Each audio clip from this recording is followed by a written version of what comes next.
congratulations. It's cool.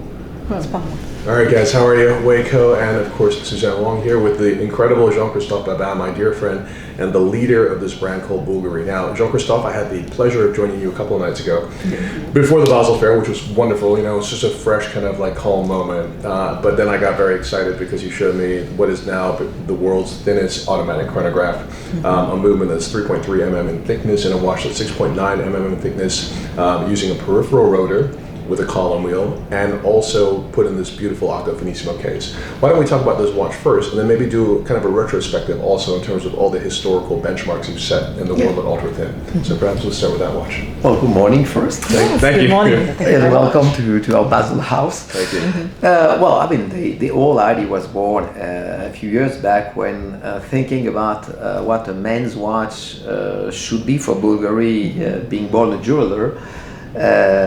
We pretty quickly came to the idea of elegance, because eventually what we deliver to ladies through our jewelry is additional elegance. Yes. And therefore we wondered for men what elegance means. And being Italian, the slim fit came immediately to our mind. It was really the big trend in apparel, especially when you're aging, you like the slim fit idea. I mean, you wouldn't even consider a normal shirt. I knew that You very go well. straight to slim fit, even if you have to lose 1 kg. And therefore we thought that the slim fit could be to men the consistent elegance which Bulgari inherently provides to ladies, and the idea to develop very, very thin watches. And obviously there was nothing on the market, so we had really to think them as really green fields. I mean, starting really and re-challenging the basics of traditional watchmaking, which never really put that in the equation.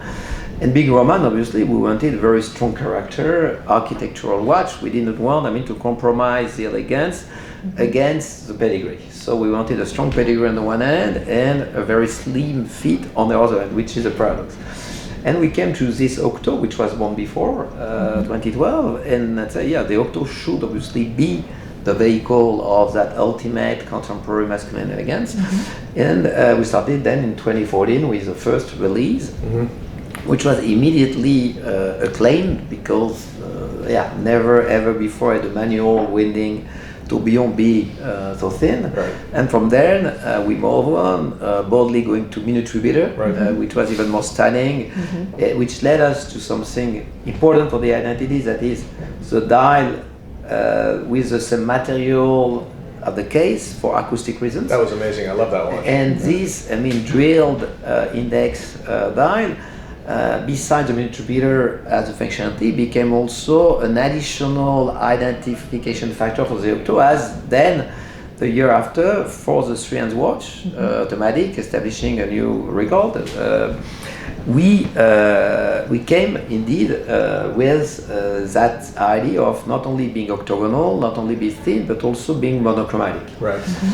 And being monochromatic, to think immediately about other monochromatic materials, starting with carbon, then coming up last year with brushed sandblasted gold, which is providing gold with a very different look. That was really good. Likewise, a sandblasted radiated steel.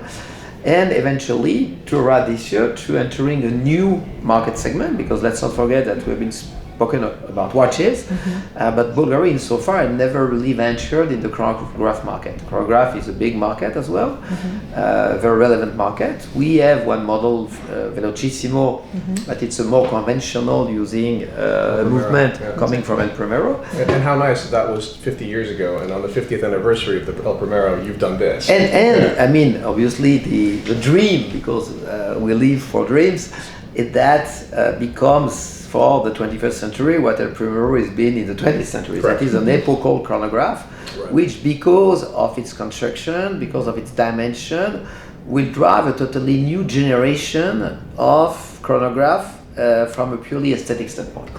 And I believe that the elegant chronograph is surely a segment which is created today, but shouldn't limit itself obviously to that piece, which is the first step.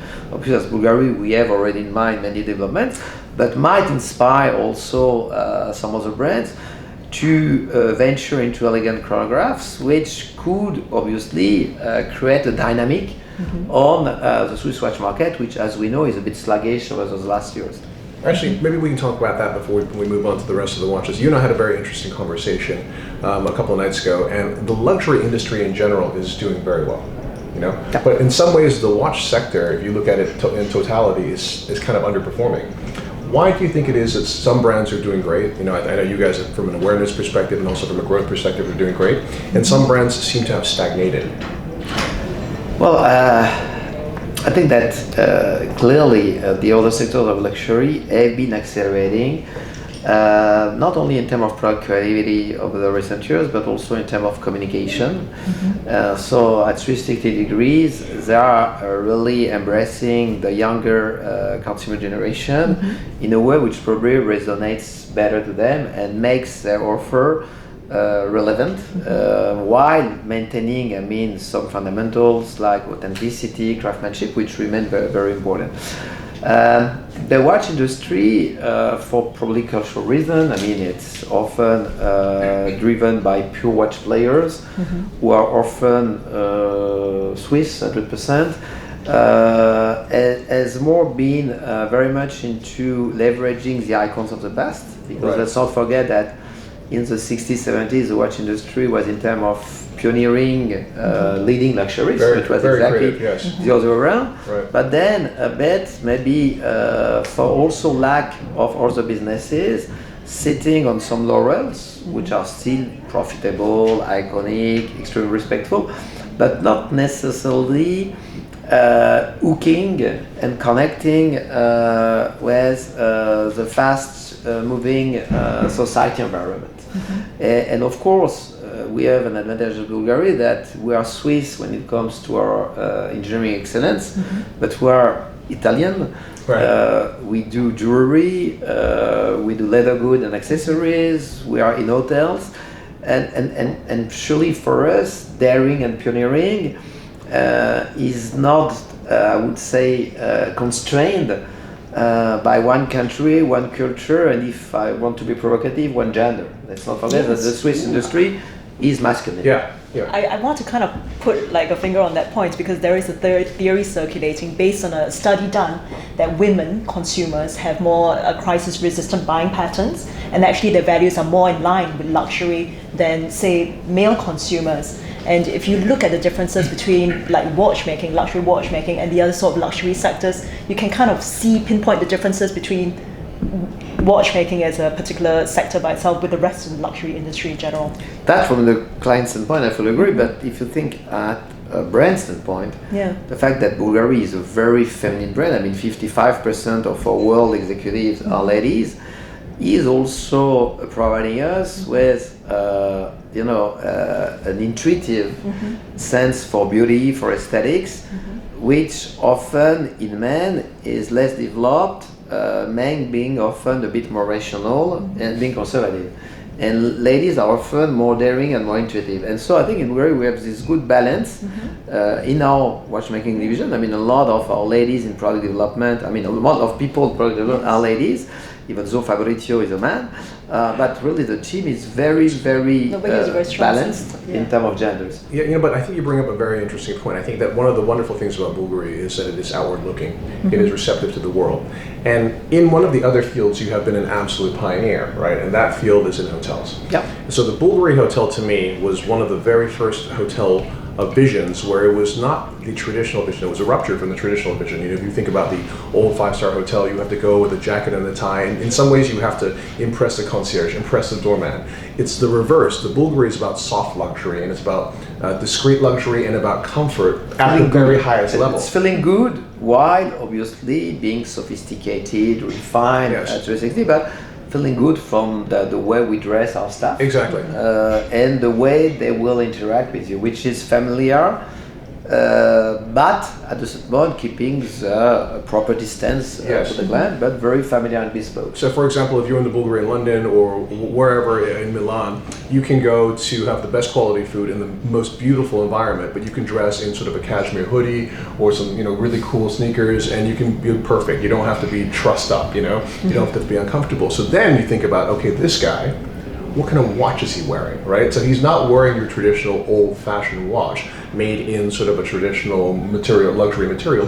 He wants to wear something very contemporary, but in some ways is quite stealthy, that is really sort of provocative and from a design perspective, but is extremely refined and elegant. He wants to wear this. Yeah. So I would say the guy that stays at the Bulgari Hotel wants to wear this kind of watch, and I see that's a great connection. Yeah, they want a luxury exclusive experience, but they want it cool. Yes. They don't want it formal and stiff. It has And that it's edge, true yeah. that Octo is primarily a cool watch. I mean, if you think, for instance, about a minute riveter, most minute riveters are very formal and are hard to combine with a t-shirt and the jeans. Impossible. Our minute riveter is looking like the Strand watch as Absolutely. primarily a cool, easy to wear watch. And this is exactly what this new generation, and often, you know, in robotics it has been a bit of a revolution because historically our staff was expecting clients dressing in a certain way. And today it's really the mix and match, short pants. And those clients, obviously, they still worship craftsmanship. Yes. But they expect from luxury to be wearable every day. Absolutely. And to be equally cool as their own lifestyle. I would rather be in an environment where people are stylish but without any rules, rather than be in an environment where there's a rule but no one is stylish. Right? I think I'll turn off, yeah. Right, And the hotel, I think, is a perfect mirror of, I mean, I was recently at the Milan hotel for the Fashion Week. Right. And I mean, went to the branch on the Sunday morning, which is an institution. And it was a mix, you know, there were a couple of probably retired Italian gentlemen dressing with a tie on a Sunday. And next to them, there were two young designers, you know, with jeans. And there was absolutely no contradiction because the hotel itself was equally attractive to them. And therefore, it's proving that concept, you know, of mix and match, not only right in the way yourself you're dressing. I mean, you have one quite classical watch and one very edgy, so this is a good example. Yeah, absolutely. But also in our hotels, it's mix and match because we have clients which are from totally different generations. Right. In age, in terms of the way they dress, but they feel equally good in that environment. And the same consideration that they put into the way they dress or the way they wear which watch they choose, it's same regardless if the person is formal or informal. There's still a consideration and still a sensitivity to what is good, you know, to quality. Yeah, absolutely. Yeah, this is. Which is what makes them a Bulgari customer. Yeah, and I like also when you decided to do a gold watch, when you did your rose gold watch as well, because you wanted to be in some ways, you know, subvert the normal paradigm of what a gold watch means in society. You did a sandblasted one as well, which takes to be a bit more aesthetic, correct, and also more contemporary because sandblasting was very consistent with those materials, whereas classical gold, as we see on Stephanidis Lutheri, obviously, is more classical, whether you like it or not. I mean, when you polish gold, it's classical because that's a historical expression of gold. Where you sandblast it, obviously, it looks like more like an advanced material, which obviously fits much better to Octo than if it were polished. exactly. I think everyone is quite astounded by how well the Octo has adapted itself to ultra-thin side of watchmaking. Because when you look at the design of the case itself, it's a very robust case, it's very muscular, it's strong, it's powerful, you know? Yeah, we didn't And compromise yet- anything with exactly. the Originale, which was born with 110 angles and stronger like that. But we managed to make that Originale Exactly. ultra slim.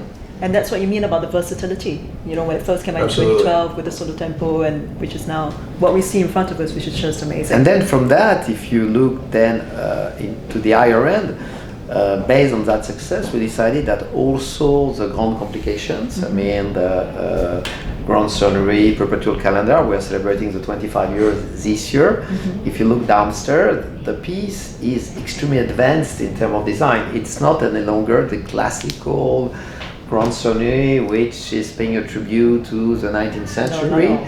It's as cool to wear as the basic Octo Finissimo ceramic. How amazing is that you can wear a Grand Sonnery with like, you know, a t-shirt and a pair of jeans? Yeah, but that's you know, why not? I mean, Exactly. and I know, I mean, because I'm traveling a lot and I love to be with clients. I know that many of the clients of this kind of conciergerie are indeed young clients, which are expecting first to enjoy their luxury every day. It's not a watch they want to have in the watch window 364 days a year and then occasionally to showcase it. No, they want really to enjoy it.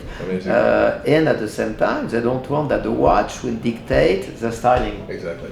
The watch has to fit with the styling. Exactly. And in that, we've decided that all our range, including Grande Complication at 900,000 euro, should really fit any styling and not dictate the styling. Maybe from there we can transition to something I'm sure is close to Suzanne's heart, these beautiful women's watches. Well, yeah, I would say they're equally close to my heart as all of them, you know. Well, I think the approach in terms of philosophy, this Rinascimento, so it's kind of how eventually we take watches into the next century, not only repeating what the previous centuries have brought to us, is applied all the time. I mean, its shape is neither square nor round, so it's like octo, it's exactly the same kind of thinking. It's a snake all around. I mean, not only, the case is obviously remembering the Serpenti, but also the bracelet has been designed taking from the Serpenti jewelry one of the expression. I mean, the snake skin, and this is not only, for the immediate recognition and attribution to Bulgari. It's also because in terms of ergonomy, this construction, which was born initially for jewelry pendants, is proving to be. You have not three ways. I wish I did. Yeah, but I think it has really to be enjoyed because it's, for ladies, we have ever underlined in our jewelry not only the beauty, the craftsmanship, the versatility, but the pleasure of wearing, the caressing of the skin.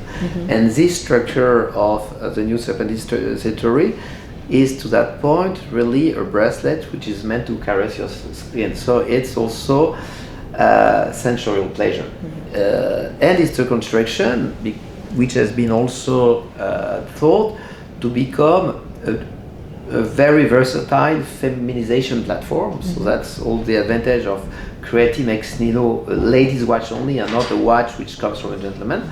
Because, and we see, not a full diamond, but then we will have a lot of other executions. It's also a construction which, besides being recognizable as a Serpenti, being sensorial on your skin, is also paving the way in terms of creativity to extreme creativity because it's a multifaceted platform. So there has been a thinking also that it will be a generational watch. We always are dreamer at Bulgari. It's not arrogance, it's really dreams, but we love, to have dreams. It's in our Roman passion DNA. And we, obviously, when we have a dream, as we are competitors, we do anything, to make the dream coming through. In terms of experiencing the watch, I can indeed confirm that it is caressing my skin. So just to confirm. No, but this is also, I think, jewelry is great, not only in the vault, but essentially around your neck. Absolutely. Because, and today's luxury is a luxury that people love to enjoy and not only to possess. Possessing remains important, but enjoying is much more important than possessing. And traditional luxury watch or jewel, which was sleeping in the vault for most of the year, is something which is bygone. That's amazing. I think that just sums up actually just how multidimensional Bulgari is, which I think to this day maybe not everyone still realizes. Like you were talking earlier about how the format of media has changed in not so much time. I think there was a time not so long ago as well that people were really not really aware of the high complication expertise and the technical prowess that was kind of behind a lot of Bulgari watches, and that's really not the case anymore. And you're right, and we are in an era which, thanks to digital, our ways and angles for communicating are far more than any time before in history, which obviously to grow our business and industry is magical because, there's more variety, as much as in terms of targeting, in terms of narrative as well, we have much more choices. Before it was a product only. Today, thanks to digital, obviously you talk about the product, but you can talk about so many other things which are eventually contributing to experience, which is this magic keyword, which we all want to get, and where hotels probably in our case a kind of the pinnacle in terms of temple of experience, because in the Absolutely. hotel you can really deep dive into the brand for 48 hours, Yes. which obviously in a normal store you would hardly stay for more than 1 hour. So the stores obviously are meant to become experiential temples, but obviously the hotel will ever be the ultimate expression of the Bulgari philosophy. Thank you so much, Jean-Christophe. It was an Thank absolute you. pleasure, sir. Such a Thank you. pleasure. What? I'm so sad we can't talk all afternoon. Thank you.